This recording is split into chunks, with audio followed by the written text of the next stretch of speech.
Problem 24. We need to do this proof. Let's go over the given and the proof information. We're given that triangle ADE is congruent to triangle BCE. Here's ADE, and here is BCE, and then these are lateral faces of this pyramid. Here's the front face, and here's the back face. And we're also given that triangle ABE is congruent to triangle DCE. Here's ABE and DCE, and these are also faces of the pyramid. And we need to prove that AD is parallel to BC and that AB is parallel to DC. And then here's AD and BC, and here's AB and DC. Let's go over the basic strategy first, and then we'll do the statements and the reasons. The best way to do this is to use CPC-TC, because we've already got two pairs of triangles that are congruent to each other, and we can prove that AD and BC are congruent by CPC-TC because those are corresponding sides of these first two triangles that are congruent, and I'm going to go ahead and mark that.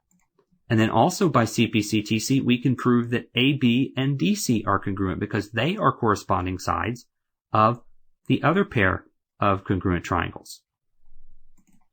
But now focus on this quadrilateral here on the bottom, the base of the pyramid, ABCD. It has both pairs of its opposite sides congruent. And we have a rule which says in a case like this, when both pairs of opposite sides are congruent, the quadrilateral has to be a parallelogram. And so ABCD is a parallelogram, which means that both pairs of opposite sides must also be parallel. And then these are the opposite sides. And so that's how we're going to prove that. Now let's go through the details. Step 1 is the given information. Step 2 is that AD is congruent to BC and AB is congruent to DC, and that's by CPC-TC. Both pairs are corresponding sides of the two pairs of congruent triangles.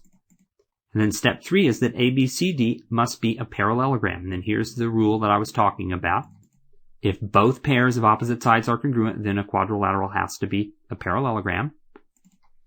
And now we're ready for the proof step that AD is parallel to BC and AB is parallel to DC, and that's by the definition of a parallelogram. Since ABCD is a parallelogram, we know that both pair of opposite sides have to also be parallel. That finishes the proof, and all of these statements and reasons are the answers to problem 24.